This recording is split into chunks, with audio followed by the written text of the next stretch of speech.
South Korean gas giant signs agreement with Sempra's LNG project in Texas. Sempra Energy's efforts to become a big player in the booming global liquefied natural gas market received a boost this week. Korea Gas Corporation, South Korea's state-owned natural gas supplier and the world's second-largest importer of LNG, agreed to establishing a framework with Sempra and Woodside Petroleum to consider development of a proposed LNG project in Port Arthur, Texas. "We're pleased to be collaborating with one of the world's largest LNG buyers and importers," Octavio M.C. Simos, president of Sempra LNG and Midstream, said in a statement. Woodside, based in Australia, and Sempra have partnered on the project on the Texas Gulf Coast that is designed to include 2 natural gas liquefaction trains, LNG storage tanks, marine berths and ancillary facilities. The Memorandum of Understanding does not commit any of the parties to buy or sell LNG or participate in the Port Arthur project, but it is important because lining up gas purchasers is crucial before LNG facilities are constructed. "Really, the key to getting these things built is having those good, solid contracts with investment-grade counterparties," said Andy Smith, senior utilities analyst at Edward Jones. "So that's certainly a good signal."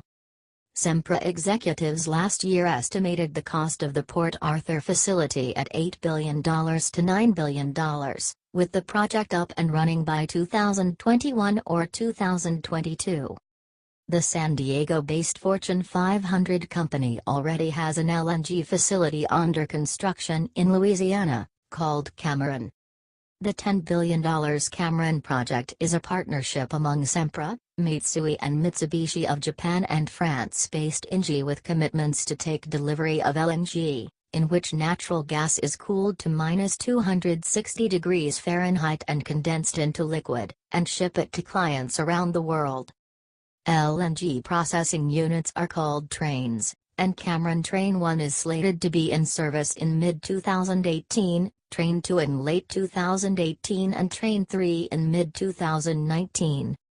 Sempra is also considering expanding its LNG import facility outside Ensenada, Mexico, called Costa Azul, to include export capabilities.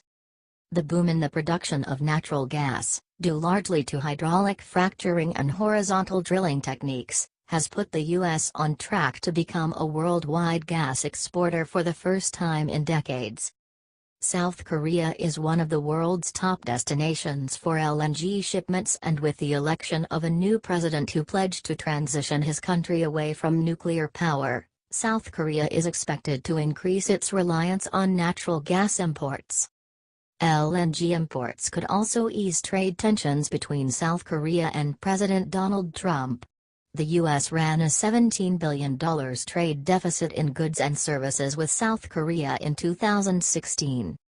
Early next month, Korea Gas will receive its first LNG cargo from the U.S., coming from an export terminal in Louisiana owned by Cheniere Energy. In addition to its announcement with Sempra and Woodside, Korea Gas this week also said it is looking at investments in LNG facilities in Alaska and another in Louisiana.